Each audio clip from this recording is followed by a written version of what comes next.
지난번에 여러분들과의 만나면서 아세안의 기술이라고 그러나 중요성에 대해서 말씀을 드리려고 합니다. 열나라는 건 아시죠? 여러분들과 아세안과 동남아의 차이는 잘 아시겠죠? 지난번에 설명을 들었었는데. 그리고 이제 인도네시아 같은 경우는 이제 네덜란드의 통치를 350년이나 받았습니다. 참 오랜 세월이죠. 그리고 이제 태평양 전쟁 때 한 3년 반 정도 이제 일본의 그 지배를 받습니다. 다른 나라들도 다 일본의 지배를 받았죠. 그리고 이제 독립 이후에 다 이렇게 주가 발전, 경제 발전에 진력을 하게 되는데 아시다시피 이제 뭐 싱가포르, 뭐 1인당 국민소득이 6만 불이 넘고 반면에 뭐 라오스, 캄보디아 같은 데는 이제 뭐 1,200불에서 1,500불 어떤 국빈 저개발 국가로 되어 있죠. 그럼 이러한 그 다양한 아세안이 어떻게 하나로 통합을 하게 되는가? 이게 사실은 아세안을 이해하는 핵심이고요.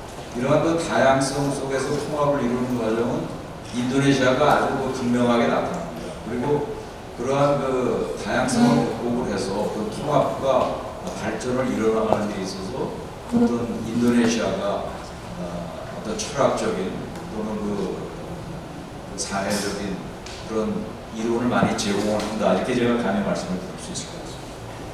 자, 여러분들 인도네시아 여기 가보신 분 한번 손 들어보시겠습니까? 네, 많이 있으시네요. 그리고 인도네시아하고 지금 비즈니스를 하고 계시거나 아니면 또 할 의향이 있으신 분 한번. 거의 많으시네요. 제가 좀 긴장이 됩니다. 이제 인도네시아 이 적도에 이렇게 걸쳐 있죠. 그리고 아시다시피 뭐 이 지도 그리려면 너무 복잡합니다. 이거 아마 인도네시아 지도를 그릴 수 있는 인도네시아 사람이 별로 없을 것 같아요. 아시다시피 섬이 뭐 17,500개나 되고요. 그래서 이제 군도의 국가다, 아키펠라고 이렇게 얘기를 했습니다. 뭐 17,500개가 되니까 그 중에 뭐 몇천 개는 아직 이름도 없다고 그렇게 농담을 합니다. 그래서 빨리 가서 하나 차지하고 이름을 붙여라 뭐 이런 농담도 합니다만 굉장히 복잡한 나라입니다. 그러니까 이 종족만 하더라도 뭐 300개다 400개다 또 로컬 랭귀지가 뭐 500개다 600개다 이렇게 얘기를 해도 그래서 확인할 방법이 없습니다. 이렇게 복잡한 구조로 되어 있는 나라가 어떻게 하나의 국가로서 통합을 하고 그런 그 정체성을 가지느냐 이게 참 궁금합니다. 저도 이제 대학에서 정치학을 공부를 했습니다만은 이 어떤 국가의 그 뭐 국가 네이션 빌딩, 스테이트 빌딩 그런 과정도 있습니다만은 어떤 사회적인 통합을 이루는 게 굉장히 어렵고 우리 한국이 뭐 정치, 경제, 민주화도 이루고 발전을 이룬 모범국가라고 그러지만 이 조그만 나라가 단일 민족의 어떤 사회적인 통합을 이루어 나가는 과정이 너무 어렵지 않습니까? 하물며 이 인도네시아가 어떻게 통합을 이루어 나가는가? 이게 나중에 설명드리겠습니다만은 유니티 인 다이버시티입니다. 그래서 인도네시아 사람들의 어떤 멘탈리티라든가 애티튜드라든가 사회적인 시스템을 이해하는 데 있어서 그 유니티 인 다이버시티, 다양성 속의 통합이라는 말을 잘 이해하시는 것이 나중에 비즈니스 하시는 데도 굉장히 중요하다. 이런 것을 우선 말씀드립니다. 우선 이 나라가 이제 얼마나 크냐. 우리가 이제 인도네시아 가시려면 여기서 비행기로 7시간 타고 가셔야 돼요. 그래서 거리가 이제 5,000km가 좀 넘습니다. 그런데 이 서쪽부터 이 동쪽까지가 이게 5,000km입니다. 서울에서부터 자카르타까지 거리하고 인도네시아의 서쪽에서 동쪽까지의 끝하고 거리가 같아요. 그것은 어떻게 보면 이 적도에 걸쳐 있는 인도네시아를 딱 세우면은 서울에 와서 잡는 겁니다. 참 크죠. 그리고 이제 프라빈스 주가 이제 34개입니다.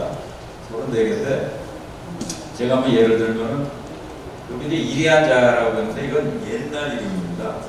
지금은 이제 이리안자야가 2개의 주가 있습니다. 웨스트 파푸아가 있고 여기 이제 프라빈스 오브 파푸아가 있습니다. 파푸아라는 것은 굉장히 익숙하시죠? 파푸아뉴기니아라는 나라가 있잖아요. 그 파푸아뉴기니아는 이 섬의 동쪽에 있는 게 파푸아뉴기니아. 그리고 서쪽은 인도네시아의 2개의 주가 되고 있죠. 그러면 이제 그 중에 하나인 프라빈스 오브 파푸아가 우리 한국의 3배 크기입니다.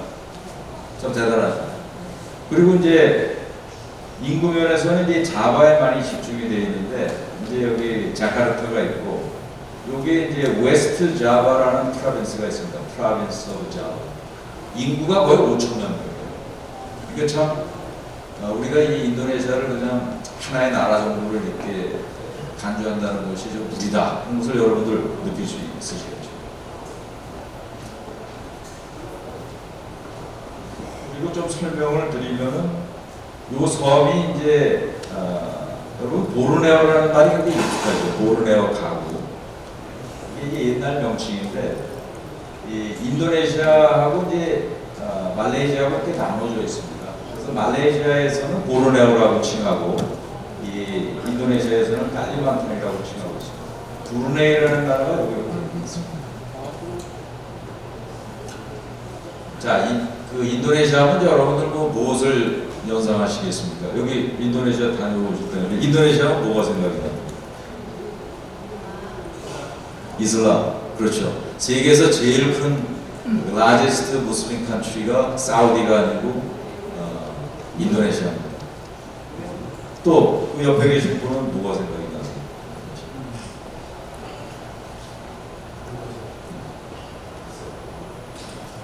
저는 이제 오랑우탄이 생각이 납니다. 여러분들 인도네시아 말 한번 익혀보시죠. 오랑우탄 하면 이제 오랑이 사람이라는 뜻이에요. 우탄은 이제 숲. 그래서 이제 숲 속에 사는 사람이다. 이런 이제 직접적인 의미가 있는데 이게 이제 인도네시아 말입니다. 그래서 이제 오랑이 이제 사람이니까 예를 들면 이제 한국 사람이다. 나는 I'm Korean 그러면 뭐라고 하셔야 될 것 같습니다. 인도네시아 말은 약간 뒤에 없거든요. 그럼 이제 오랑 코리아가 되겠죠. 그래서 이제 바사람은 오랑 코리아, 그다음에 이제 한국 사람이다 그런 것이다. 이 오랑우탄은 이제 아까 말씀드린 대로 그 까리만탄이라는 섬, 그리고 이제 말레이시아의 보르네오 쪽 여기만 주로 서식을 한다고 합니다. 그리고 이제 이 From 사방 to Morauke라는 표현을 많이 씁니다. 이거는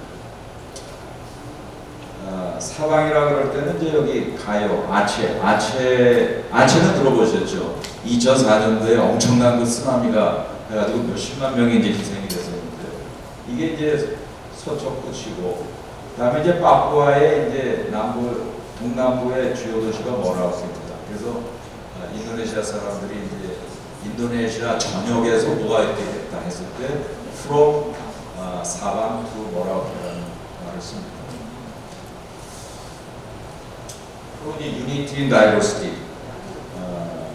이게 참 제가 많이 관심을 가지고 개인적으로도 이제 그 연구를 좀 했었습니다.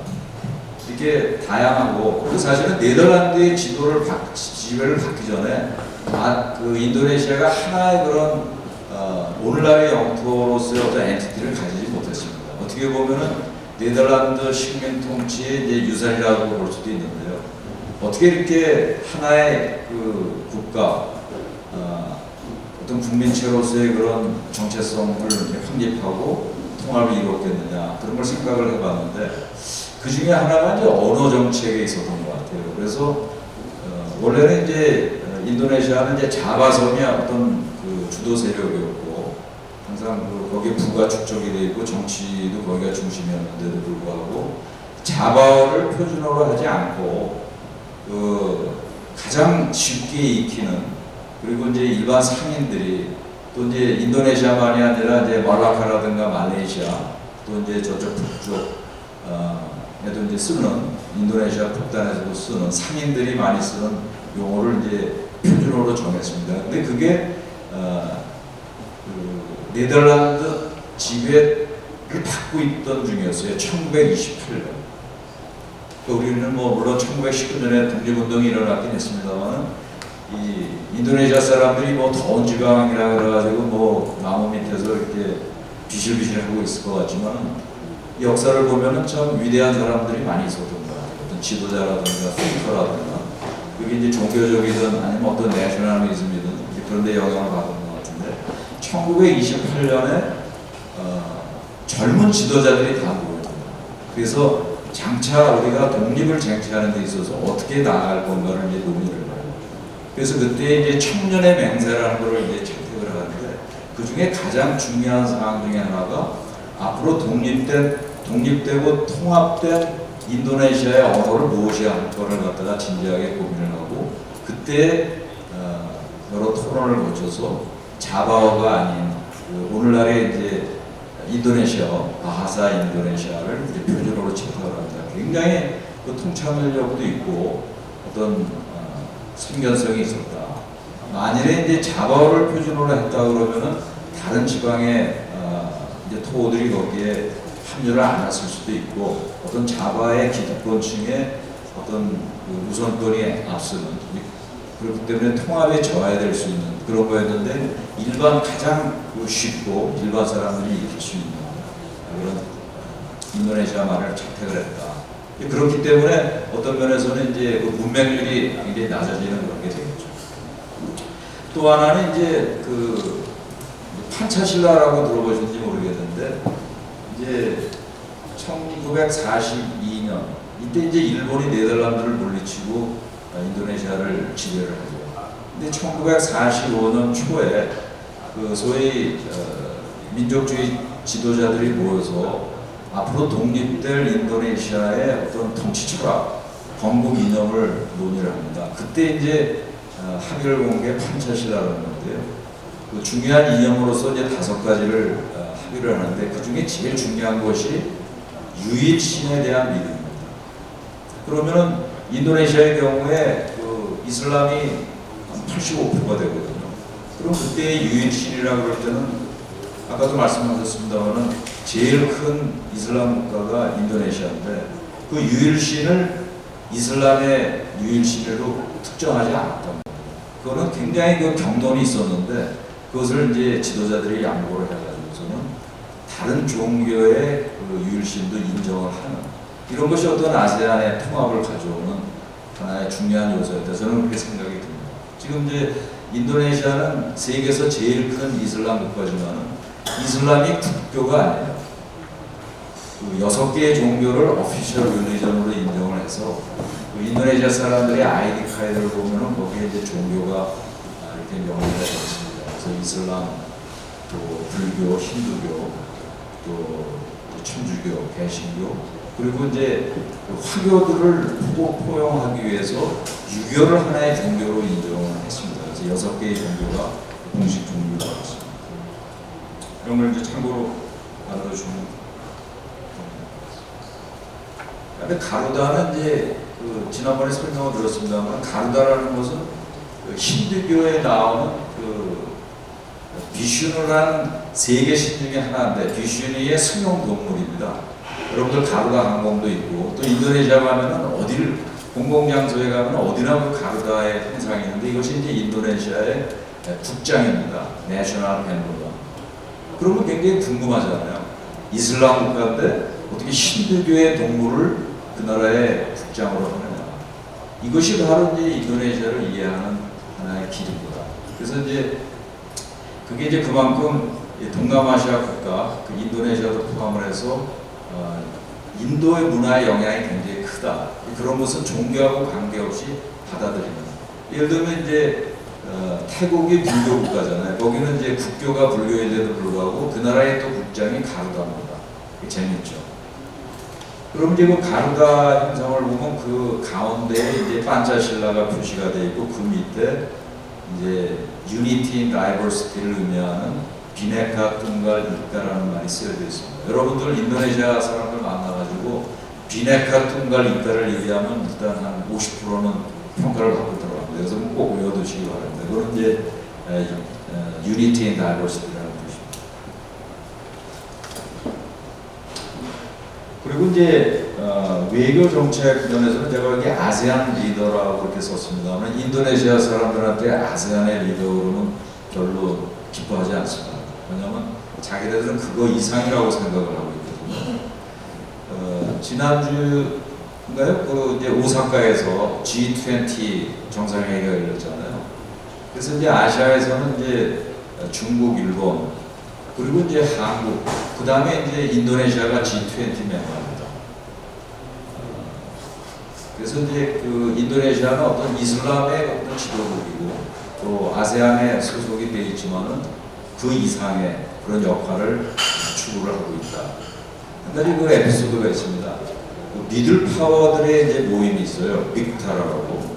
그래서 이제 이것을 처음에 출범을 할 때 저희가 이제 미들 파워, 뭐 디플로머시 이런 그 미들 파워라는 용어를 썼더니 인도네시아가 그 모임에 별로 릴러턴트했어요. 그 믹다는 이제 M은 멕시코, I는 인도네시아, K는 코리아, T는 터키, A는 오스트레일리아 이렇게 이제 5개국인데 그런 것이 그 인도네시아가 가지고 있는 지금은 이제 뭐 1인당 국민소득이 되게 뭐 4천 불도 채 안 되지만 그 의식 속에는 이게 대국이 되는 그런 마인드가 있다.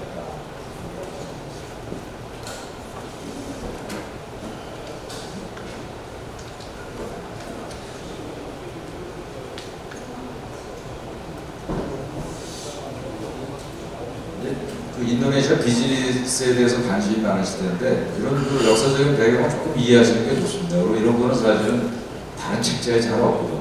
제가 이렇게 소개를 드릴 수 있는 것 같은데 여기 보시면 아시겠지만은 인도네시아하고 한국하고 외교 관계를 맺은 게 1973년입니다. 근데 우리가 해외 투자를 제일 처음 한 게 인도네시아예요. 그게 모순되는 것 같죠? 외교 관계도 없는 인도네시아에 우리의 해외 투자가 최초로 이루어진 게 인도네시아예요. 1960년대 중반인데 그 당시에 이제 해외 투자법 자체가 없을 때 이런 투자가 이루어졌습니다.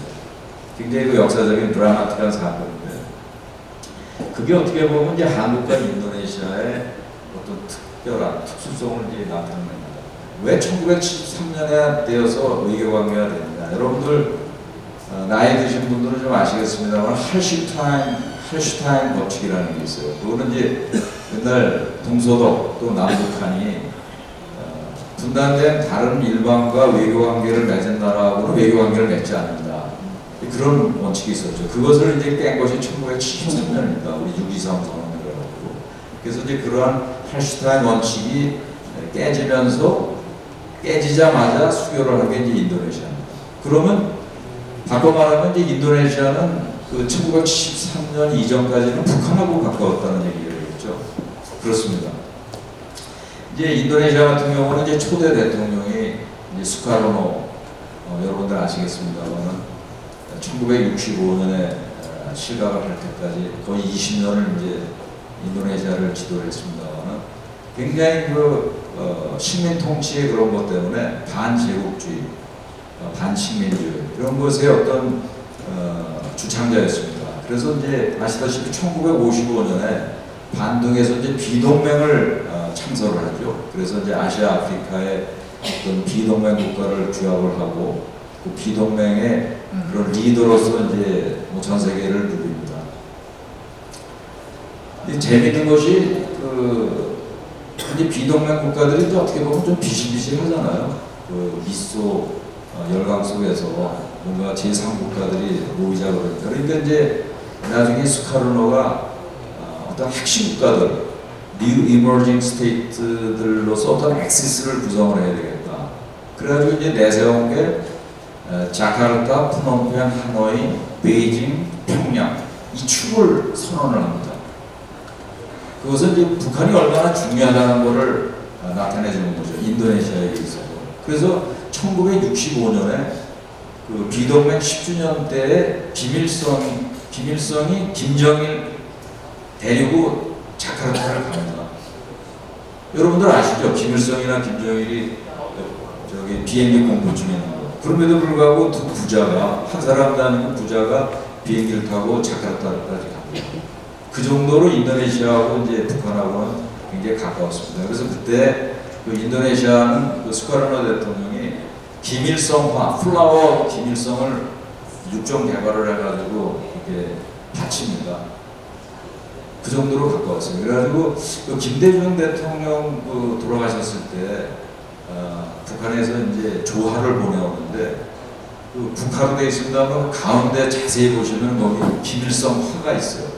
여러분들 한번 네이버 검색하면은 나올 겁니다. 그렇게 하여간 그 인도네시아가 북한에 대해서 김일성 플라워를 이렇게 바쳤다 그런 관계입니다. 그럼 이제 어떻게 최초의 해외 투자가 인도네시아에 이루어지게 됐느냐?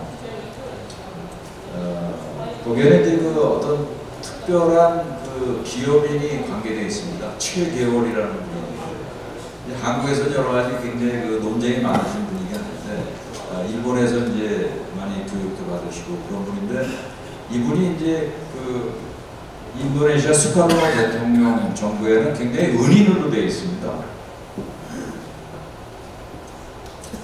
그 인도네시아가 이제 1945년 8월 17일 날 이제 독립을 선포를 하지만은 그 사실상 독립을 한 거는 2년 뒤입니다. 왜냐하면 이제 일본이 이제 물러나면서 인도네시아 사람들은 이제 드디어 이제 독립이 오는가 했는데 그 전 식민 지배를 했던 네덜란드가 여기 다시 지배를 하러 들어옵니다. 그래서 독립이 되는 듯하면서 독립 전쟁에 들어가죠. 그래가지고 이 전 영토에 있어서 오늘날의 영토에 그 인도네시아가 이루어진 것은 1960년대 중반입니다.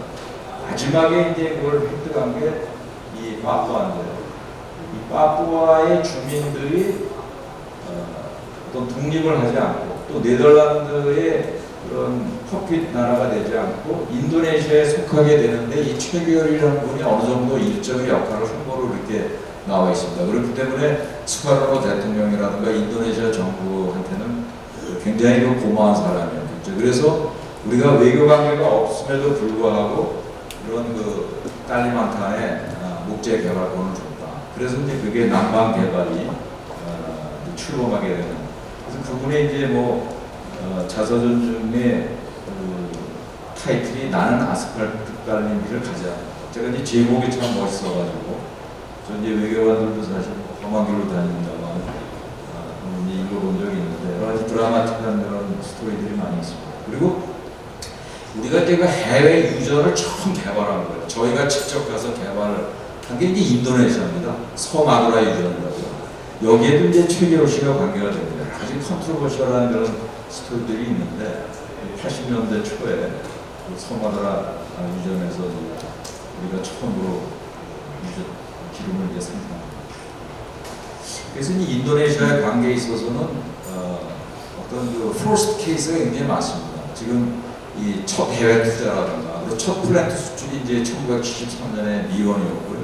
우리 코이카 사무소를 처음 낸 것도 또 인도네시아고 지금 유정개발도 또 이제 고속도로도 이제 해외 처음으로 우리가 한 게 이제 인도네시아 자거라의 고속도로가 있는데 이게 이제 이명박 그 현대건설이 이명박 전 대통령께서 이제 거기 이제 관여를 하셨고 그 인도네시아의 그 자고라의 고속도로를 하면서 그때 이제 굉장히 뭐 손해도 막 보는 그런 상황이었는데 너무 건설을 잘해서 굉장히 현대건설의 그 레퓨테이션이 높아졌다고 합니다. 그래서 그때부터 이제 어떤 해외에 그런 공사들을 이제 맡게 되는 그런 계기가 됩니다. 그리고 이제 제가 있을 때 이제 우리 첨단 그 방사물자를 처음으로 이제 수출하게 된 게 이제 인도네시아입니다.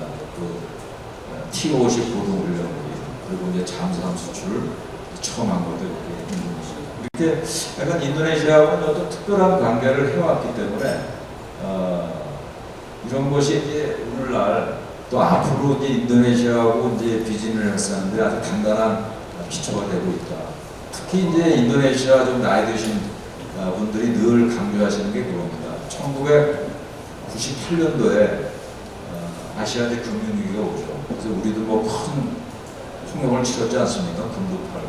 인도네시아도 이제 타격을 받았습니다. 근데 인도네시아의 경우는 이제 더 타격이 컸던 게 그때 32년간 통치했던 수하르토 대통령이 몰락을 합니다. 그때 이제 대학생들 데모도 있었고 특전사가 이제 관여를 해서 학생이 죽고 폭동으로 번지고 이제 그때 이제 외국 투자 기업들이 다 떠납니다.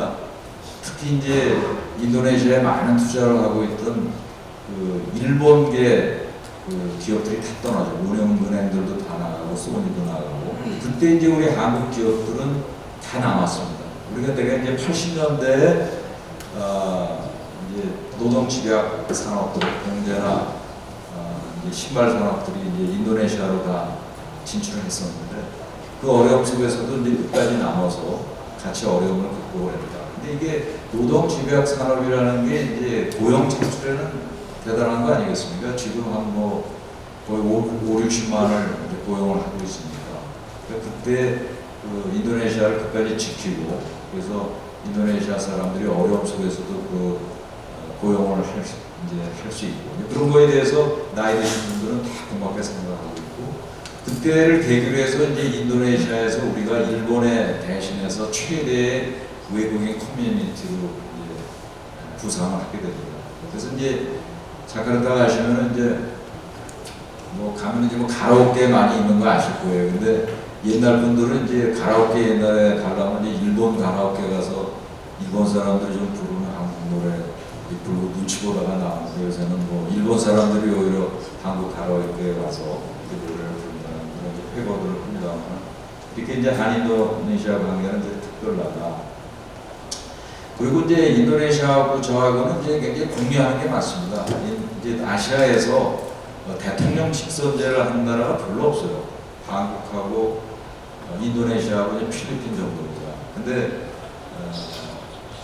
그 한국이나 이제 인도네시아 같은 경우는 그러니까 동남아의 정치라는 게 올리가르키 이게 과두체제 아닙니까? 있는 놈들이 해먹는 그런 정치인데 지금 이제 조코이 대통령 같은 경우는 진짜 천민 출신이거든요. 어려운 서민 출신인데 이런 것이 우리하고 어떤 가치나 그런 지향점을 같이 하고 있다. 이런 게 굉장히 중요한 것 같습니다. 그래서 이제 인도네시아 같은 경우도 그 민주주의에 대한 그 열정이 많습니다. 근데 그것이 우리도 그렇습니다만은 어떤 독재를 경험을 했기 때문에 말씀드렸습니다만 수카르노 대통령이 한 20년 했고 또 수하르토 대통령이 이제 32년을 했지 않습니까? 그래서 어떤 민주주의에 대한 열정이 굉장히 강하고 그것을 드디어 이제 그 직선제로 바꿉니다. 그래서 이제 처음으로 당선된 사람이 2004년 유도요노 대통령입니다. 인도네시아는 이제 5년간 2번 할 수 있기 때문에 이제 유도요노 대통령이 2004년부터 2010년까지 이제 2번 하는데 그때 사실 보면 이제 유도요노 대통령이 우리 그 한국을 전부 벤치마킹을 합니다. 그리고 특히 이제 이명박 대통령 때는 거의 뭐 멘토 비슷하게 우리 거를 많이 이제 도입을 하고 자문도 하고 되죠. 그리고 이제 그 다음에 이제 조코이 대통령, 인도네시아 사람들은 이렇게 애칭을 많이 씁니다. 그 공식 네임은 이제 조코 위도도인데 조코이라고 부르는 걸 좋아해요. 그래서 여러분들 인도네시아 사람들이랑 이렇게 만나실 때는 내가 너를 어떻게 부르면 좋겠느냐 물어보시는 게 좋습니다. 인도네시아 사람들은 굉장히 이렇게 캐주얼해요. 그렇기 때문에 너무 뭐 엑셀런스라든가 뭐 미스터 최연애 이런 것보다는 그냥 포스트 네임을 많이 부르는 경우가 많습니다. 그리고 이제 미스터에 해당되는 게 밥박인데 밥박도 줄여서 빠라고 해요. PAK. 그래서 저한테도 예를 들면 뭐 빠킹 그러든가 빠영 뭐 이렇게 얘기합니다. 그러니까 대통령도 빠조코예요. 이렇게 어떻게 너를 칭하는 게 좋으냐. 그리고 되게 레스트 네임 같은 게 복잡한 게 많잖아요. 태국 같은 경우도. 그러니까 꼭 이렇게 뭐라고 부르는 게 좋으냐. 굉장히 뭐 빠좋은 뭐 이렇게 많이 씁니다. 그래서 이제 이 조코이 대통령이 서민 출신인데 우리 지금 문재인 대통령하고 너무 또 케미가 잘 맞으세요. 사람을 중시 여기고 또 대화를 소통하는 걸 좋아하는데 이번에 이제 지난 4월달 그 대선에서 또 재선을 했죠. 그래서 한 인도네시아 관계는 어떤 계속성도 담보가 되고 지금 우리 정부하고 여러 가지 케미가 맞기 때문에 앞으로 여러 가지 환경은 좋다 그런 말씀을 드렸습니다. 특히 이제 조코이 대통령은 이제 개혁 정치를 이제 지향을 하고 특히 이제 인프라를 중시하기 때문에 이러한 그 노선이 계속될 것 같고요. 특히 이제 우리하고는 이제 작년에 오셨을 때도 이제 한국하고 같이 갑시다. 이걸 우리 대통령한테서 이제 강조를 하고 자기네가 2030년도까지 10대 강국으로 구상하겠다. 근데 그 과정에서 한국하고 같이 하겠다. 이렇게 하고 있습니다. 근데 그때 이제 작년에도 9월에 오셨을 때 저도 그 모임에 한번 가봤는데 지금은 뭐 1인당 국민소득이 4,000불도 안 되는데도 불구하고 한 10년, 20년 후에는 인도네시아가 우리보다 훨씬 강국이 될 거를 이렇게 전제를 하고 있더군요. 그래서 한 10년, 20년 후에는 자기네들이 10위권이 되는데 그때는 이제 한국이 한 17위쯤 될 것이다. 뭐 이런 얘기를 막 하고 그래서 이제 잘해야 되겠다 그런 생각이 들었습니다. 그럼에도 불구하고 그런 과정에서 한국의 도움이 없이는 안 된다. 그런 걸 이제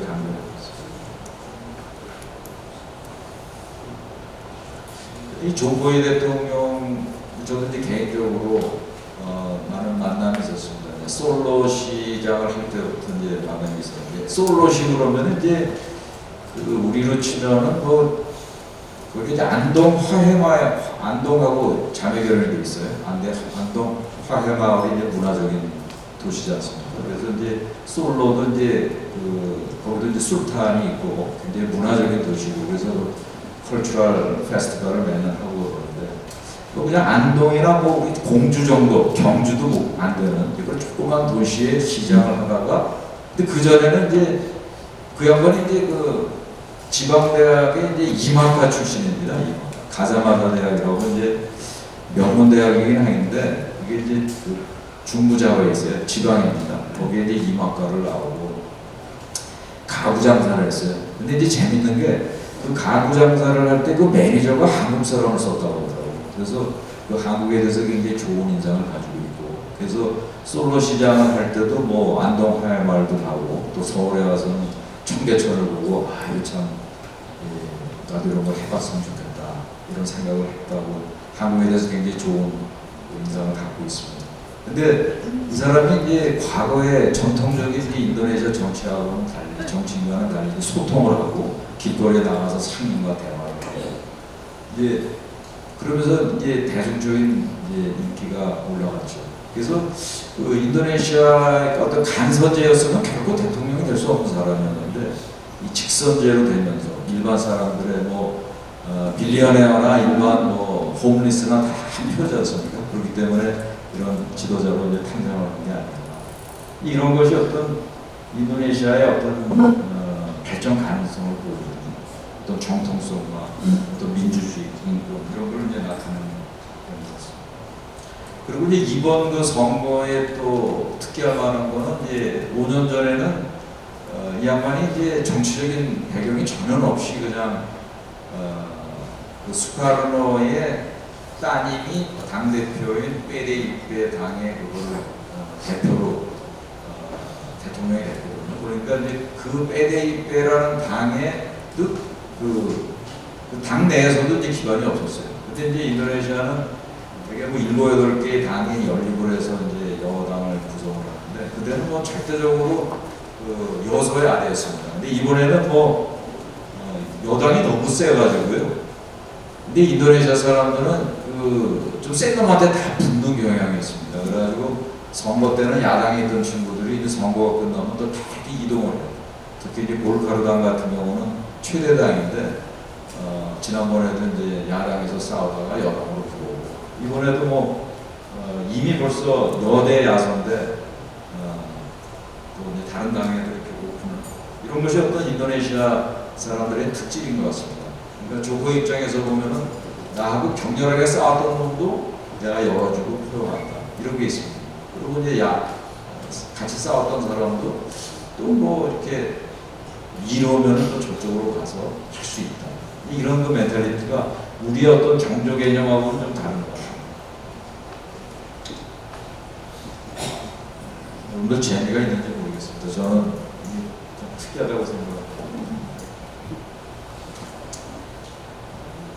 인도네시아의 경제, 인도네시아 제가 있을 때만 해도 뭐 그 총국민 소득이 뭐 8,700만 불 이렇게 있었는데 1조 달러 클럽에 들었어요. 2017년에. 이제 워낙 인구가 많고 그러니까 이 조금만 노력을 하면은 이게 금방 뭐 1조 달러 넘고 뭐 이렇게 되는 것 같습니다. 근데 저희가 또 특기할 만한 것이 그 아세안에서 차지하는 비중입니다. 인도네시아. 예, 아세안이 10개국으로 되어 있잖아요. 그럼 이제 인구도 보면 한 40%예요. 40%. 그 땅 넓이도 보면 40%. 그 GDP도 보면 40%예요. 그래서 뭐 그 싱가포르이 이제 제일 잘 살잖아요.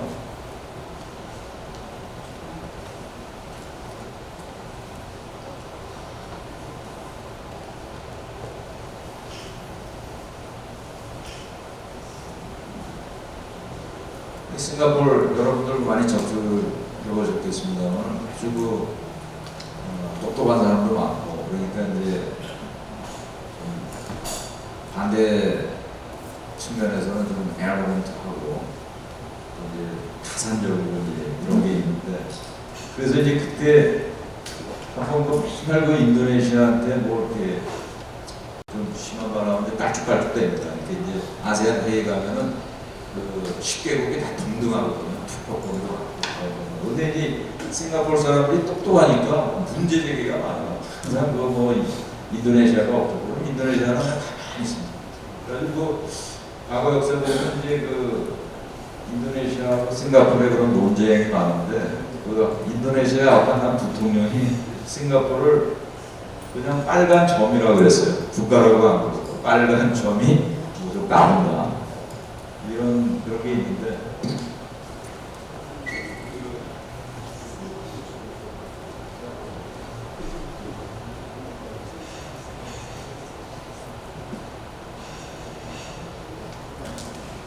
근데 이제 인도네시아가 뭐 이른다 국민소득은 제일 높지만은 전체 GDP로 보면은 뭐 인도네시아하고 비교가 안 되죠.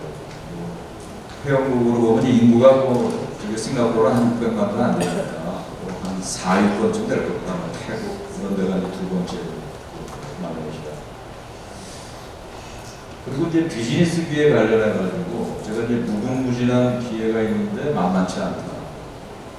저는 이제 외교관이고 제 사주도 보면은 돈이 하나도 없다 그래요. 그래서 그냥 월급 받고 그냥 이렇게 그냥 물 마시고 편안하게 살자. 저 집사람하고도 그러는데, 그리고 제가 이제 외교관을 하면서도 주로 정무 관계만 했었는데, 인도네시아 가지고 이렇게 돌아다니다 보니까 막 돈이 보이더라고요, 제 눈에. 그거는 이제 비즈니스 기회가 너무 많은 거예요, 제가 볼 때. 그러니까 야, 이게 그저 옛날 김호중 회장이 하던 말이 막 생각이 나고 그랬어요. 근데 제가 3년 진짜 열심히 뛰어다니면서 맺은 결론은 아이고 나는 하면 안 되겠다. 이게 이제 제가 표현한 게 무궁무진한 기회인데 만만치 않다.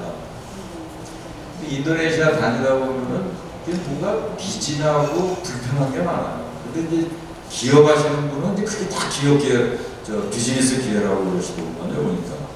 막 길이 막히고 그러면 이게 이제 뭐 고속도로 내고 고속전철 내고 이 기회고, 또 분류가 안 좋으면 또 물류력이라고, 뭐 또 식량 수입하면 야 이거 팜 해가지고 뭐 해야 되겠다. 뭐 전기가 부족하면 이게 발전소 되면 돈이 되겠네. 뭐 이런 거죠. 그러니까 제가 이제 두리안을 좋아하는데 열대과일 좋지 않습니까? 동남아는. 근데 슈퍼마켓 가면 전부 수입품이에요. 도대체 이 넓은 땅덩어리에 농장 하나 이렇게 해가지고 잘 재배하면 떼돈 벌겠다 이런 생각도 들고요. 또 식당 이런 거 가보면 좀 국제화 안 돼 있는 그런 게 많잖아요. 좋은 식당 하나 내면 돈 벌겠다. 지금 거기 이제 우리 서울대학에 해당되는 게 유니버시티 오브 인도네시아라고 있습니다. 최고 명문대학인데 거기도 저희가 이제 협력 사업을 많이 합니다. 근데 거기 외국어과 중에서 제일 인기가 있는 게 한국어과예요. 좀 놀랍죠? 믿어지지가 않아요. 그래가지고 너무 지원자가 많아가지고 한 해는 예를 들면은 30명인가 이렇게 이제 정원이었는데 뭐 1000몇 명이 지원을 해가지고 그냥 직권에 의해서 50명을 증원을 했어요. 그 다음에 들리는 게 아니에요. 그 정도로 이제 한국에 대해서 분위기가 좋고 이런 것이 이제 비즈니스 하는 데도 이제 참고가 되시는데요. 거기 이제 중앙도서관을 갔더니 중앙도서관에 이제 식당이 하나가 있고 이제 카페가 하나 있어요. 근데 그 식당이 무슨 식당일 것 같습니까? 최소한 뭐 인도네시아 식당이든가 뭐 맥도날드가 이래야지 말이 되잖아요. 근데 거기 한국 식당이 있는 거예요. 그래서 제가 너무 쇼크를 먹었어요. 그래서 거기 가서 이제 점심을 먹었습니다. 그래서 메뉴가 뭐가 있나 봤더니 뭐 비빔밥에 또 라면, 떡볶이, 그리고 이 짜장면, 짜파면이라고 그러나요? 짜파게티인가? 그걸 먹고 있는 거예요. 그래서 야, 참 신기하다. 근데 거기서도 또 이 비즈니스가 막 생각이 나는 거예요. 이걸 제대로 하면 진짜 돈을 벌겠다. 근데 이제 그게 결론은 만만치 않다. 나중에 말씀드리겠습니다. 그리고 이제 정부 차원에서 양국 간에 얼마나 이제 긴밀한 그런 게 있었느냐 말씀드리면 2011년에 이제 그 유도현호 행정부가 그 인도네시아 경제개발 마스터 플랜이라는 그 아주 야심찬 계획을 만듭니다. 그래서 이러한 그 마스터 플랜을 이행하는 데 있어서 한국이 좀 자문을 해주고 메인 파트너로서 도와달라 이걸 요청을 하는 거예요. 이게 이제 스토리가 재밌는데요. 2010년 후반기에 이제 발리에서 발리 데모크라시 포럼이라는 그런 국제기관이에요. 그래서 우리 이제 대통령이 거기를 이제 참석을 했는데 그 유도현 대통령이 이제 양자 정상회담을 하자. 그래서 이제 그때 이제 이명박 대통령이 좋다. 근데 그때 뭐 디모크라시 포럼이니까 뭐 보좌관이 뭐 누가 갔겠어요? 몇 명 안 갔죠. 뭐 외교장관하고 뭐 외교보좌관이나 뭐 두세 명 갔겠죠. 근데 인도네시아의 거의 전 강요하고 육해공군 참모총장들이 다 배석을 한 거예요. 그래서 깜짝 놀란 거예요. 아니 뭐 그때 이제 유도현 대통령이 우리가 이제 내년에 그 마스터 플랜을 우리가 완성을 하는데 우리 한국이 이거를 좀 주 파트너로서 도와달라. 그래서 이 마스터 플랜이 거의 완성 단계에 있는데 내년 초에 특사단을 보내겠다. 그래가지고 이제 2011년 2월 달에 특사단이 옵니다. 그래서 이제 경제부총리가 단장이 돼가지고 주요 강요 한 5-6명 해가지고 민간 기업까지 해가지고 대규모 대부단. 바로 그때 이제 제가 인도네시아 대사로 이제 발령을 받아가지고 그때부터 쭉 참여를 하게 됩니다만 그때 이 경제협력 그 뭐 플랫폼이라고 그럴까 메커니즘이 그 어떤 국제협력의 한 모델인 것 같아요. 그래서 이제 그때 모든 분야에 있어서 그 관만이 아니라 민간이 다 포함하는 그런 워킹 그룹을 구성을 해가지고 협력을 본격적으로 추진했던 바가 있습니다. 그때 이제 이루어진 게 이제 포스코, 뭐 또 한국타이어, 롯데, 또 이제 방산수출, 이제 금융회사들 진출하고 삼성, LG 이런 데가 이제 SK 이런 게 이제 부상하는 이제 그런 계기가 된 게 있습니다. 그리고 이제 인도네시아도 뭐 정권이 바뀌니까 또 계획이 또 바뀌어요. 그래서 이제 조코이 때는 이 국가산업개발 주요 계획 해가지고 이제 6대 핵심 산업을 제시를 하죠. 이제 여기 이제 인프라도 이제 당연히 뭐 들어갑니다만 이거는 이제 핵심 산업을 의미합니다. 왜 그 밑에 이제 메이킹 인도네시아 인더스트리 4.0 로드맵이라는 것도 이제 제조업입니다. 산업. 이 인도네시아를 포함을 해서 이제 아세안 국가들이 가지고 있는 딜레마라고 그럴까 이제 과제는 그겁니다. 조금 사는 나라들은 이제 중진국의 함정을 어떻게 회피하느냐. 그리고 이제 못 사는 나라들은 극빈국에서 어떻게 탈피하느냐. 핵심이 무엇이겠습니까? 자치의 기술과 자치의 산업을 일으켜야 됩니다. 근데 지금까지는 뭐 고도 성장을 해왔지만 이게 외국 투자에 의해서 외국 기업에 의해서 이렇게 세워진 거거든요. 그래서 그 고민이 그겁니다. 근데 어느 나라는 그렇게 기술이나 또 산업을 키워주려고 그러지는 않습니다. 그 중에 이제 가장 좋은 파트너를 한국이라고 보고 있는 거죠. 그래서 조코이 대통령도 작년 9월인가요? 이제 와가지고 이 국가산업개발 주요 계획을 발표를 하고 또 인도네시아 인더스트리 4.0을 하면서 한국 기존 긴밀히 협력을 했다가 그리고 자기네들이 2030년대에 10대 강국으로 구성하는 데 있어서 한국하고 같이 가고 싶다 그런 것을 그래서 이제 여러분들 관심 가지고 있는 뭐 섹터들이 몇 가지가 있을 텐데요. 하여간 인도네시아하고는 모든 섹터에서의 협력이 저는 다 가능성이 있다. 특히 이제 기간 산업은 이제 뭐 포스코가 이렇게 진출을 했고 또 이제 롯데케미칼이 이제 40억 불 투자를 지금 하고 있잖아요. 그리고 유일하게 이제 저희가 진출하지 못한 곳이 이제 자동차 산업인데 왜냐하면 토요타 일본 자동차가 95%를 하고 있거든요. 그래서 어디 비집고 들어갈 틈이 없습니다. 근데 이번에 이제 현대가 좀 이제 진지하게 검토를 하고 있기 때문에 그러면서 이제 기관 산업도 다 진출을 하고 또 아까 이제 노동조약 산업이 이제 딱 자리 잡고 있고, 그리고 이제 4차 산업과 관련된 이제 이런 산업들도 지금 뭐 활발하게 되고 있습니다. 그리고 이제 한류를 바탕으로 한 여러 가지 소비자 산업 이런 것도 굉장히 핫한 것 같습니다. 그렇지만 이제 만만치 않다. 제가 이거 몇 시까지 하면 되죠? 몇 시까지? 10분.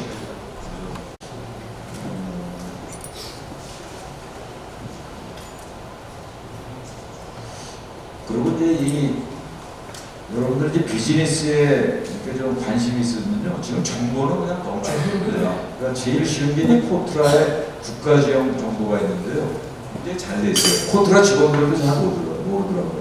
계속 이제 디지털 데이터이기 때문에 업데이트가 되고요. 여러 가지 그 성공 실패 케이스부터 또 문화, 비즈니스 문화 이런 게 잘 돼요. 또 인도네시아 그 홈페이지 같은 데도 들어가 보면 이게 잘 돼 있습니다.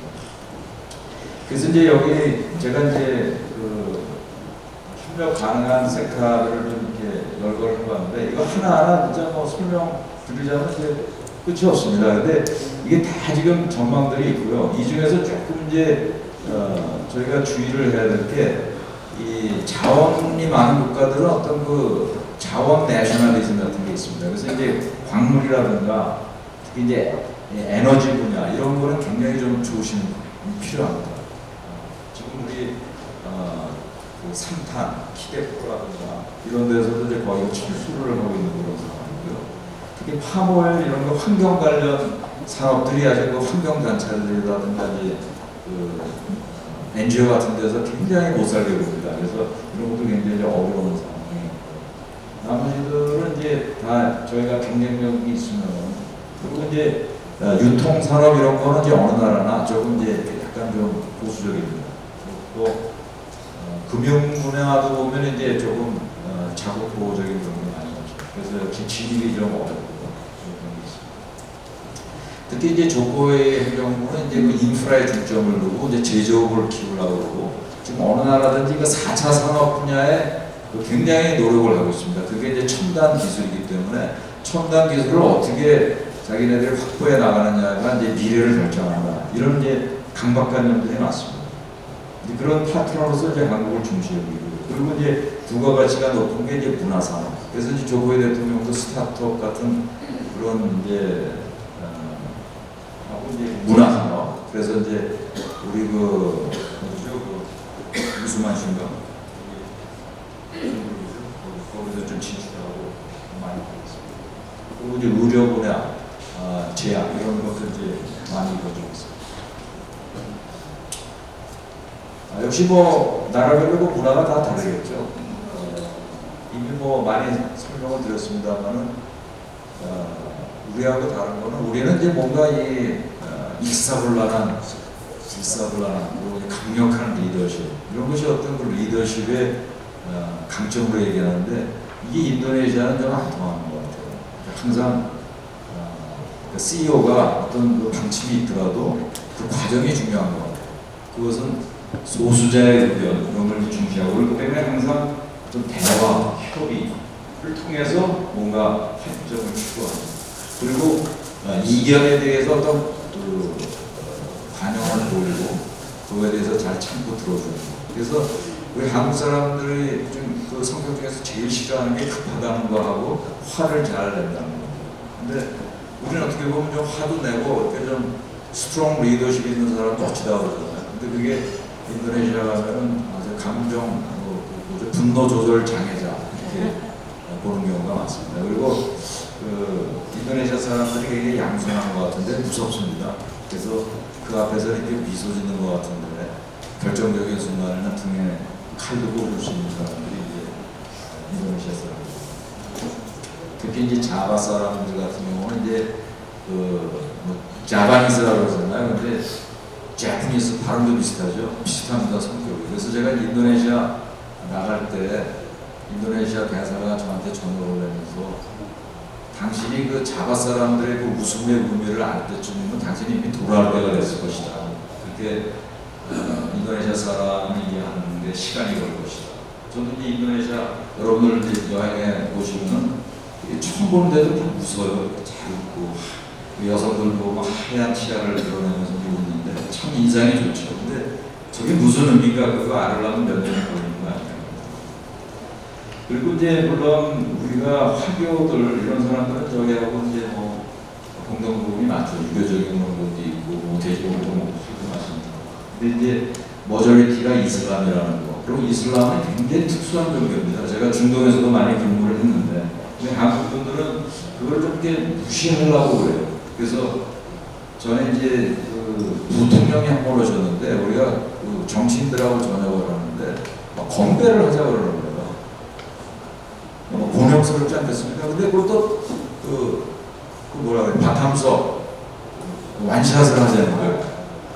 이게 참 그런 것이 어떤 이슬람 문화에 대한 무지다. 아 이거 한 번 정도 괜찮다 이게 안 되는 거죠. 그 이슬람이라는 문화는 굉장히 뭐 하루에 5번씩 기도하고 특수한 종교입니다. 이런 걸 인도네시아 이슬람은 굉장히 중동의 이슬람하고 좀 다르긴 다릅니다. 이제 좀 고기도 먹고 이제 그런 돼지고기는 안 먹지만 뭐 할랄을 고집하지 않는 사람들도 많이 있지만 그렇다고 다 고집하지 않는 게 아니다. 그리고 이제 화교 화인도 이게 특수합니다. 그래서 이런 배경을 잘 이해해야 되고 훌란훌란이라는 표현도 이제 인도네시아 말인데 우리는 이제 빨리빨리잖아요. 우리 훌란훌란 천천히. 그리고 이제 뭐 어느 나라는 다 그렇습니다만 특히 인도네시아에서는 인간관계, 신뢰에서 이제 긴 호흡을 가지고 해야 된다. 또 내친김에 인도네시아 표현 좀 하나 외우시죠. 뭐 드리마카시 한번 해보시죠. 드리마카시 감사합니다. 드리마카시 그러면 이제 You're welcome이 사마사와입니다. 사마사와 Same의 same. 자 드리마카시 사마사와 그러면 이 드리마카시의 의미를 한번 따져보죠. 이게 이제 두 가지 썰이 있습니다. 드리마는 받다라는 거예요. 주는 게 아니라 먼저 받아야지 고마운 거겠죠. 받고 주다. 그런 것이 어떤 인도네시아 사람들의 어떤 그 사고방식이 아니냐 이렇게 이제 해석하는 분들이 있습니다. 그래서 먼저 받아야 되는 거예요. 받는데 더 관심이 있다. 그렇게 주장하는 사람들이 있고 그럴 경우에 이제 드리마는 받다고 가시면 주다. 받고 주는 가운데 뭐 싹 트는 우정 감사한 마음 이렇게 좀 무리한 해석이 가능하고요. 또 다른 해석은 이제 따시라는 것이 어떤 사랑, 또 연민 그런 뜻이 있다고 해요. 그래서 내가 당신한테 어떤 사랑과 은혜와 연민을 받았다. 그런 거에 표시로서 드리마카시다. 저는 이제 후자가 더 좋은 거예요. 근데 어쨌든 내가 인도네시아 사람들은 굉장히 캐주얼하고 프랙티컬하고 현실주의적이다. 이제 그런 특성이 좀 있는 것 같습니다. 사마사마. 여러분 드리마카시. 통합은 이 시대 한국 사회에도 요구되는 정신인 것 같습니다. 인도네시아에 대한 전반적인 이해와 경제 협력 관계에 대해서 이해하기 쉽고도 또 심도 있게 설명해 주신 김영선 대사님께 다시 한번 힘찬 박수를 부탁드립니다. 지금부터는 인도네시아 관련 질문을 받도록 하겠는데요. 시간 관계상 5분 이내로 받도록 하겠습니다. 네, 질문을 해주실 분 손을 좀 들어주시면. 안녕하십니까. 주식회사 POM의 이종수라고 합니다. 2시간 동안 잘해주셔서 잘 들었습니다. 네이버에서 간략히 토론을 해보면요. 인도네시아 인구가 한 2억 6천만 이상이 되고 국민소득이 16,000불 정도 되는데요. 인도네시아는 빈부의 격차가 어느 정도 되는지 저희들처럼 한 3만 불 정도 되는 인구가 어느 정도 되는지 궁금하고요. 3만 불 이상 되는 소득층에서는 한국 상품에 대해서 어떤 선호도나 보호도가 어느 정도인지 여쭤보고 싶습니다. 인도네시아만이 아니라 이제 동남아 전체가 그 빈부의 격차가 굉장히 심각하죠. 2억 6,500만 이렇게 된다고 하는데 그 자카르타가 이제 1,000만 정도 보는데요. 자카르타 자체로 보면은 1인당 국민소득이 이제 10,000불이 넘는 거로 그렇게 봅니다. 그러니까 근데 이제 자카르타가 인도네시아 전체에서 1인당 국민소득이 제일 높은 데냐면 그렇지 않습니다. 칼리만탄에 이제 그 석탄이나 이제 가스가 많이 나오는 까리만탄인가 그쪽 그런 중국 까리만탄 이런 데가 제일 높은 거로 나올 것 같습니다. 그렇기 때문에 그런 그 빈부의 차가 심하고요. 그리고 이제 화교들이 이제 이 경제권을 다 쥐고 있잖아요. 그래서 그 포춘지에서 그 최대 부호 50명 인도네시아 중에 한 38명이 화교입니다. 그러니까 이제 화교 화인이라고 이제 부르는데 그거는 이제 뭐 순수하게 뭐 아버지 엄마가 다 중국계일 수도 있지만 이제 옛날에는 이제 혼자 단신을 와가지고 현지 결혼한 사람도 있기 때문에 정확한 숫자를 얘기하기는 없습니다. 근데 그냥 1000만 정도로 보거든요. 많아야 이제 1,500만. 그리고 소수 화인들이 경제에 뭐 70~80%를 쥐고 있다 이렇게 얘기하니까 일단 그 화교들은 굉장히 그 부자들이 많고 또 이제 제가 거기서 이제 이렇게 접촉한 사람들 보면 진짜 뭐 우리 부자하고는 뭐 비교가 안 되는 것 같습니다. 소비들도. 그래서 뭐 자카르타 같은 데 가면은 이제 대형 백화점 모임들이 많은데 뭐 100개쯤 된다고 그러죠. 중형까지. 거기 가보면 뭐 그 브랜드 상품들이 어마어마하게 있어가지고 야 이거 뭐 1인당 먹면서도 4,000불도 안 되는데 어떻게 이게 팔리나 그러는데 이제 그런 그 소비층들이 굉장히 많은 것 같습니다. 근데 특히 이제 화교 화인들을 포함해서 상류층들은 이제 한국에 대한 이미지가 너무 좋아가지고요. 뭐 설화서 같은 거는 뭐 거의 뭐 아주 필수 품목처럼 돼 있고 그래요. 그렇기 때문에 그런 특히 소비재 상품 같은 경우는 굉장히 그 전망이 있다. 한 가지 예로 이제 그 롯데마트가 2008년인가 진출한 겁니다. 근데 그때 다 시기상조라고 그랬어요. 그때 뭐 1인당 공연에서도 뭐 3,000불도 채 안 됐을지 모르죠. 근데 그런 대형 마트가 가서 대변했다. 근데 그때 굉장히 그 타이밍하게 들어갔다. 그런 것이 이제 일반적인 경우이고 지금 이제 뭐 막 쇄도에서도 들어가고 있는데 그러한 그 중산층이라든가 특히 이제 젊은 층이 대다수지 않습니까? 그러니까 이제 그런 젊은 층, 또 젊은 층을 중심으로 한 중산층들이 또 소비를 이끈다. 그런 면에서 우리의 그 고급 상품들이 상당히 또 경쟁이 있는 것 같고요. 그렇지만 그것을 이제 범위를 좀 넓히면은 그렇지 가격 같은 것을 또 많이 판단을 해야 된다. 부유층을 겨냥을 할 것이 중간 정도를 할 것이 그런 걸 이제 판단을 해야 된다 이렇게 말씀을 드릴 수 있을 것 같습니다. 답이 됐는지 모르겠습니다. 네, 두 번째 질문하실 분 손 좀 들어주시겠습니까? 네, 마이크 좀 들어주시겠습니다. 제가 교수로 나오겠습니다. 안녕하십니까. 반갑습니다. 저는 림스치킨에서 나왔고요. 림스치킨은 우리나라 최초의 프랜차이즈 회사이고 42년 전통을 갖고 있습니다. 저희가 이제 프라이드 치킨을 시작으로 최근에는 홍삼계탕을 레토로와 포장해서 제품을 생산했습니다. 저희가 궁금한 것은 이제 인도네시아에 이런 홍삼계탕 레토로 식품을 수출하는 과정에 있어서 어떤 프로세스가 필요한지 간단히 알고 싶습니다. 감사합니다. 그 프랜차이즈 협회 가입돼 있어요. 네.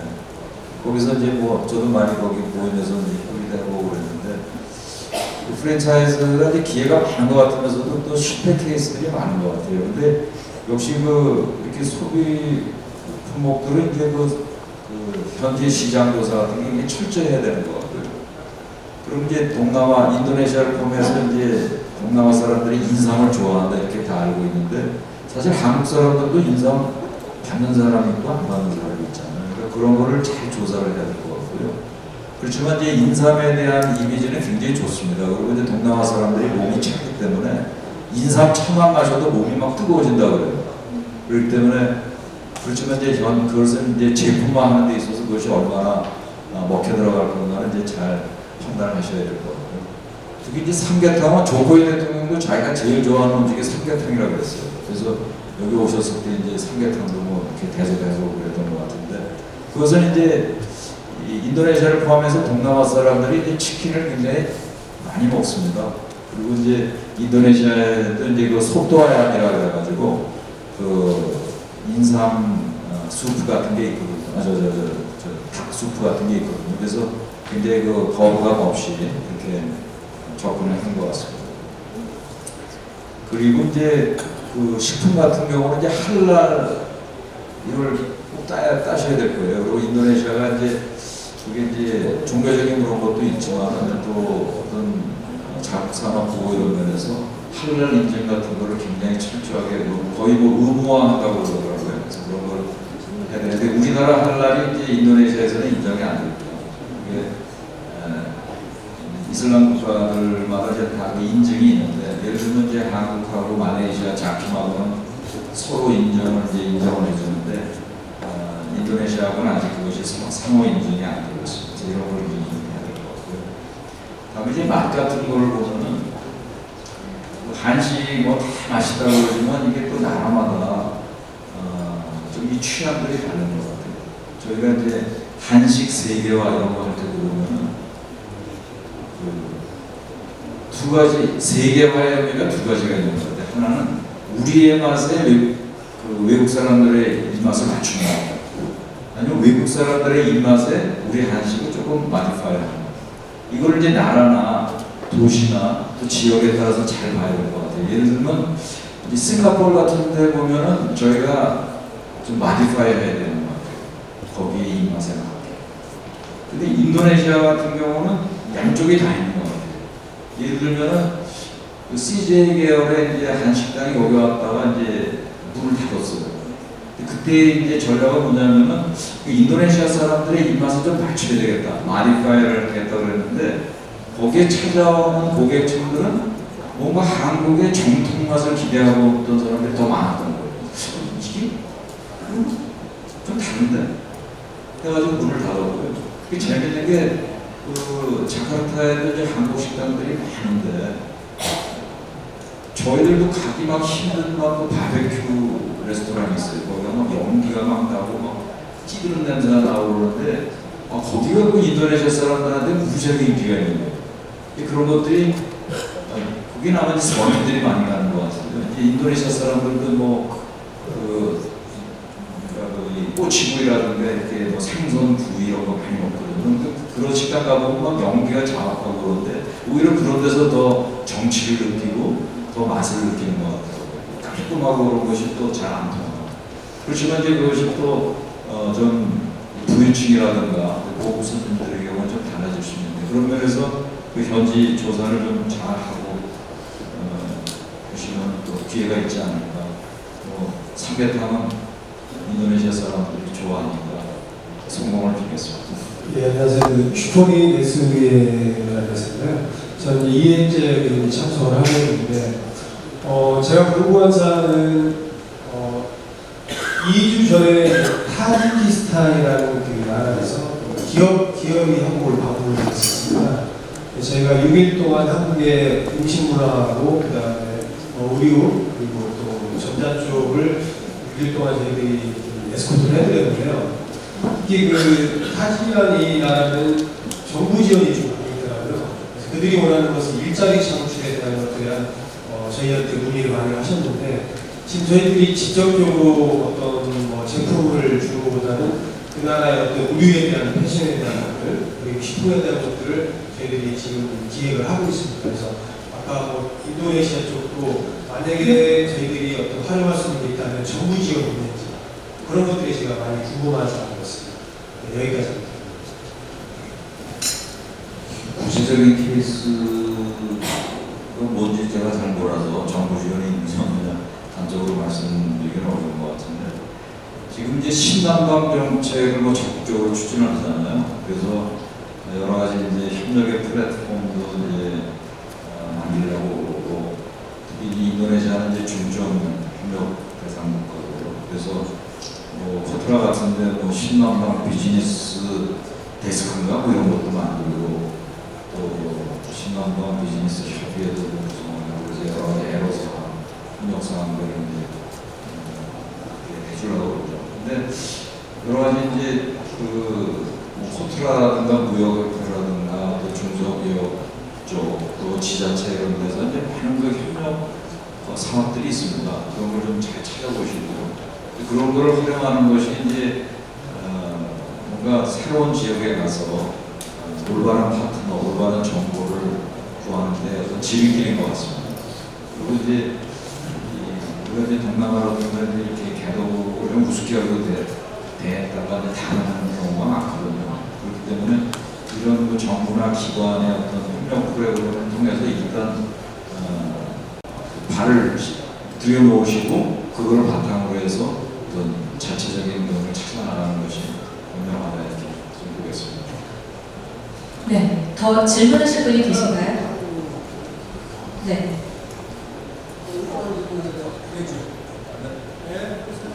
그 지금 대사님이 인도네시아에서 몇 년 계셨습니까? 3년 조금 넘게 3년 계셨죠.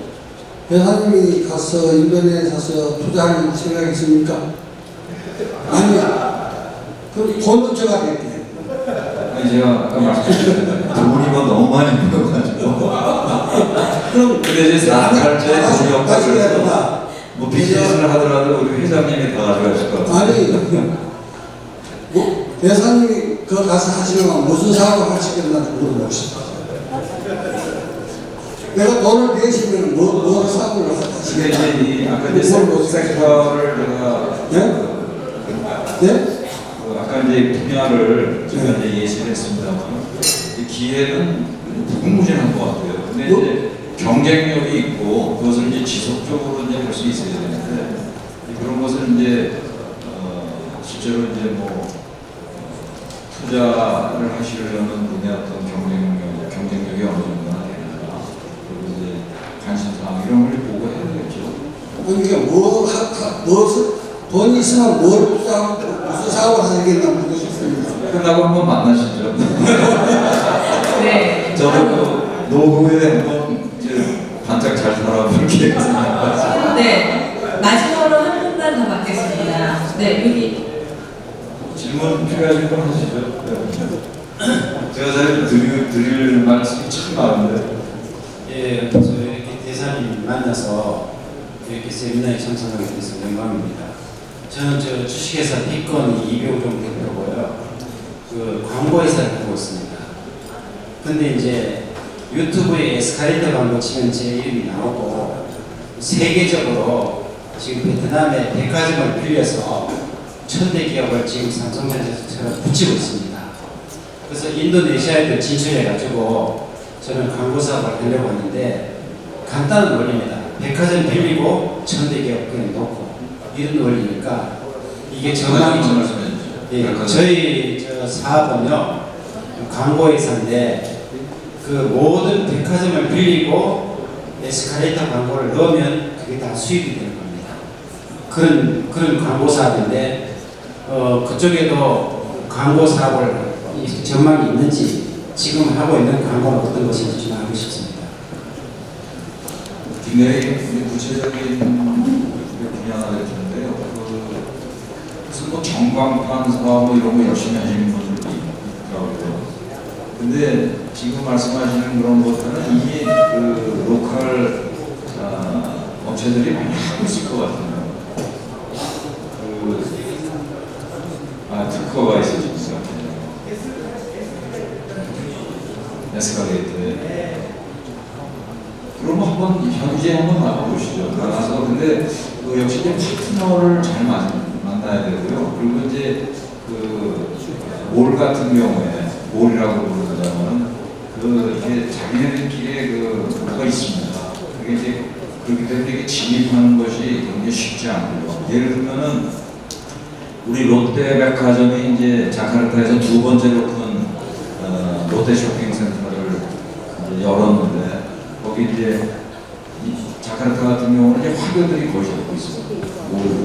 부동산하고 이제 동물 잡고 있는데 긴장하더라고요. 롯데가 들어오고. 근데 인도네시아 같은 경우는 이제 몰이 하나의 생활 공간인데 물건 사는 것만이 아니라 근데 이제 거기에 그 명품이 세일즈입니다. 근데 그 협회에서 롯데 쇼핑 에비뉴에 그 명품 입점을 허가를 안 줬어요. 그러니까 안고방을 만드는데 안고를 안 준 거예요. 그게 이제 잘 그 정지 작업을 해야 되고 이제 그러니까 예를 들면 지금 그런 사업도 굉장히 경쟁력이 있지만은 많이 우리 어떤 구조가 되어 있는지 들어가기 위해서는 무슨 과정을 거쳐야 되는지 정말 잘 보고 하셔야 되는데 세계적으로 그런 경쟁력이 있으시다고 그러니까 자카르타 같은 경우는 굉장히 좋은 검토 대상이 될 것 같습니다. 그러니까 베트남 같은 경우는 이제 빈 그룹을 통하면은 빈 그룹이 정리를 해주잖아요. 그죠? 인도네시아 이제 주로 이제 몰이니까 화교 그룹입니다. 화교 그룹. 그래서 거기 제가 나중에 하시는데요. 말씀드릴 수 있고요. 네, 지금 인도네시아 시장에 대한 관심과 열기가 정말 생각이 더 뜨거우셔서 궁금증이 많으실 텐데 만찬 시간에 좀 쪽지를 좀 주시든가 해서 그런 시간 좀 배치하도록 하겠습니다. 왜냐하면 저희가 또 만찬이 좀 이어져야 되기 때문에 양해를 좀 해주시고요. 질문은 이것으로 마무리를 하겠습니다. 네. 상세한 답변을 해주신 우리 김영선 교수님께 다시 한번 뜨거운 박수 부탁드립니다. 감사합니다. 한 가지만 더 말씀드려요. 인도네시아 사람들이랑 일을 하다 보면 정말 약간 인내가 내시라고 그랬는데 머리통이 터질라고 그래요. 그리고 고추가 틀려가요. 예를 들면 제가 비서를 통해가지고 대선에도 불구하고 누구하고 면담 약속을 하라고 그러면 이게 답이 안 나와요. 제일 좋은 거는 그러니까 누구든지 만나면은 그 사람의 모바일 폰 넘버를 확인을 해가지고 바로 인정을 해가지고 면담 맞춰서 돌아오면서 나스미팅 키빙 터치 그걸 해야 합니다. 그래서 뭐 있으면 직접 메시지를 남겨요. 비서한테 하면은 비서가 그걸 윗사람한테 잘 못하더라고요. 그러면은 내가 무슨 일로 한번 만날게 그러면 웰컴이래요. 그럼 비서를 통해서 서로 편리한 시간을 잡자. 이렇게 되면 그냥 됩니다.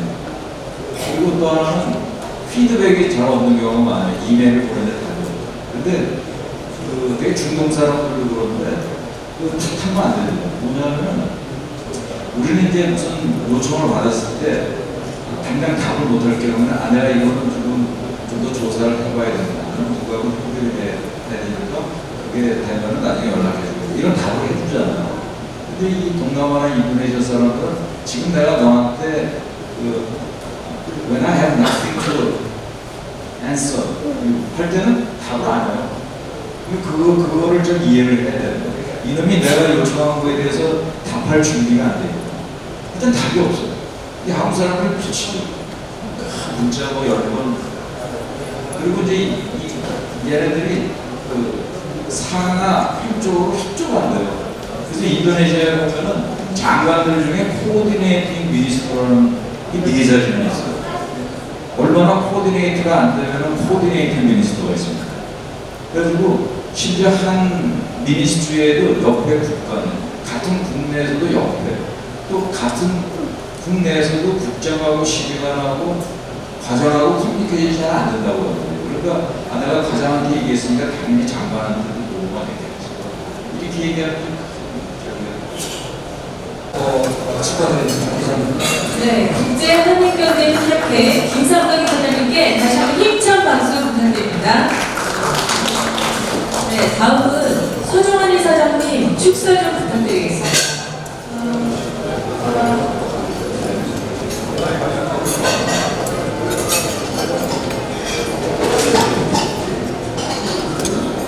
식사들 맛있게 하십시오.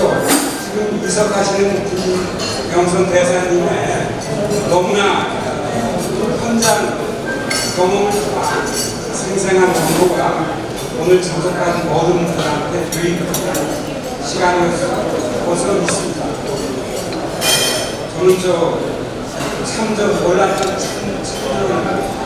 사령으로 성격을 또 인도 대사관에서 3년을 아주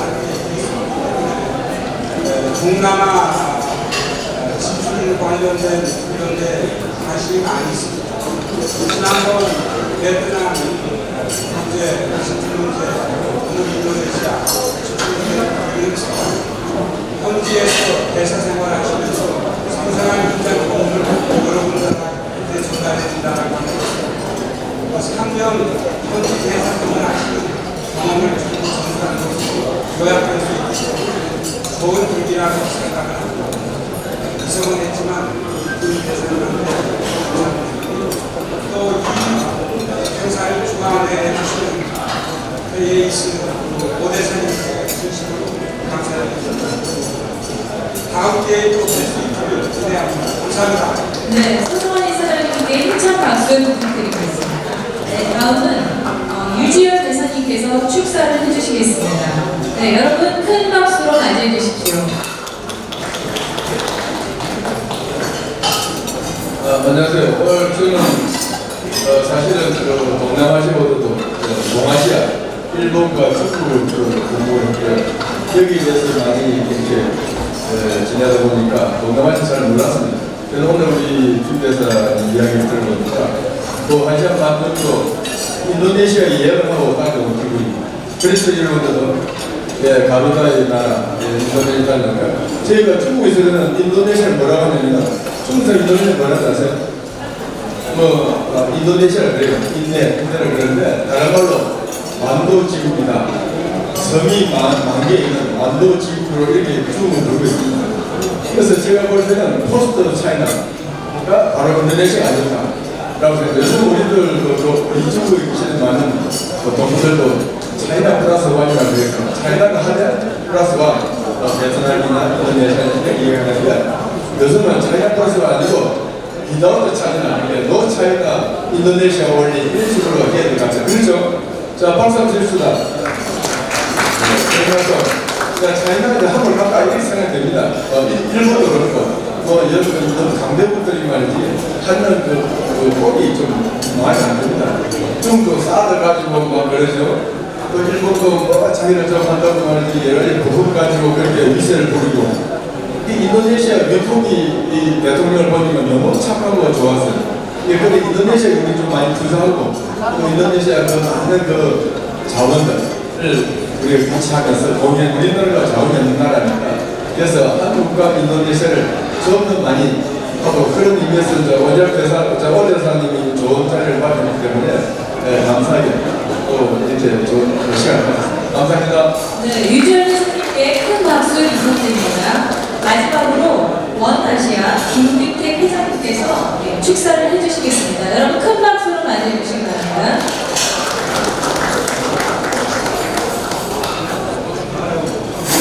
안녕하십니까. 원아시아 클럽 김규택 회장입니다. 저희는 사실 원아시아 클럽이라고 해서 아시아 전체의 시민들을 추진하는 단체입니다. 그래서 최근에 작년에 우리 아세안 경제협회와 MOU를 측에 자매단체가 그래서 오늘 저희 회원들을 같이 오셨고 여기 아까 소개를 이정걸 회장님 잠깐 일어나 보세요. 잠깐 아니 저 세계적인 관련 개발에서 크게 대신 그다음에 거기에 또 뭐야 엄청나게 일어나십니다. 윤성호에서 가까이 저희가 말했습니다. 정재호 상무님, 대기업의 많은 전문가시고, 이쪽에 남양호 회장님 반갑습니다. 의대사님, 저쪽에 이혜정 씨, 내가 더 인사해야 되죠? 예. 그래서 이렇게 우리 회원들도 많이 참가했습니다. 우리 짧은 기간인데, 남양호한테 아주 활발하게 기업들을 기여를 하고 나가시고 좋은 아이디어를 해서 유익한 행사를 하시는 걸 축하드리고 저희도 적극적으로 협조를 하겠습니다. 감사합니다. 네, 여러분 김규택 회장님께 다시 한번 큰 박수 부탁드립니다. 여러분 식사 중에 경품 릴레이 전달이 있기 때문에 가시면 안 됩니다. 조금만 기다려 주십시오.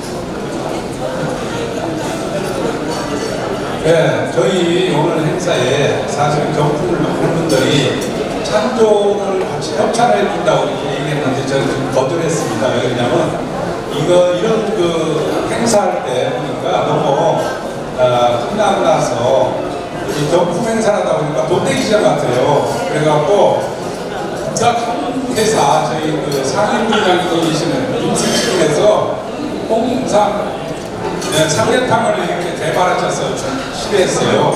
그래서 오픈마켓에 지금 팔고 있는데 그 제품을 30개 정도 이렇게 갖고 오셨어요. 그래서 여기 계신 분들에게 그냥 다 심었고 한 30분을 이렇게 나름대로 주최 측에서 설명을 해서 드렸으면 좋겠다 이렇게 말씀을 하시더라고요. 그래서 일단 저희 립스치킨에 대해서 간단하게 한 3분 정도 소개를 하고 나서 경품을 립스치킨에서 주는 걸로 그렇게 하겠습니다.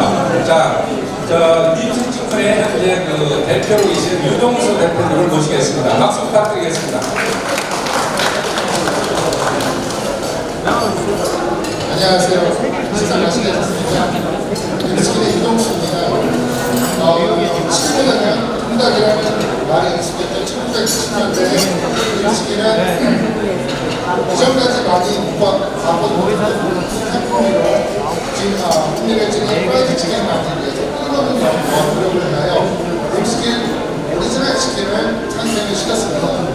저희 립스킨은 기본을 시켜야만 생산의 맛을 내서 관리시켜볼 태생이며 대한민국 최초의 프랜차이즈 회사를 프라이즈로 현재까지 유지하고 있습니다. 최근 립스킨은 40년 직접된 기술로 홍삼 플랫폼을 개발하였습니다. 저희 립스킨 홍삼 플랫폼은 레토르트 제품으로 이슬람 국가에 수출할 수 있는 하루아를 인증받았으며 중국에 수출할 수 있는 허가를 받았습니다. 흔히 건강식품 마시는다고 말씀을 많이 하시는데 저희 립스킨 홍삼 플랫폼은 맛과 건강의 협동을 잡은 제품이라고 많이 말씀을 드릴 수가 있습니다. 또한 현재 중국, 인도네시아, 싱가포르에 수출할 계획도 얘기 중에 있습니다. 립스킨은 우리나라 치킨 프랜차이즈 시장을 열었듯이 홍삼 대탕이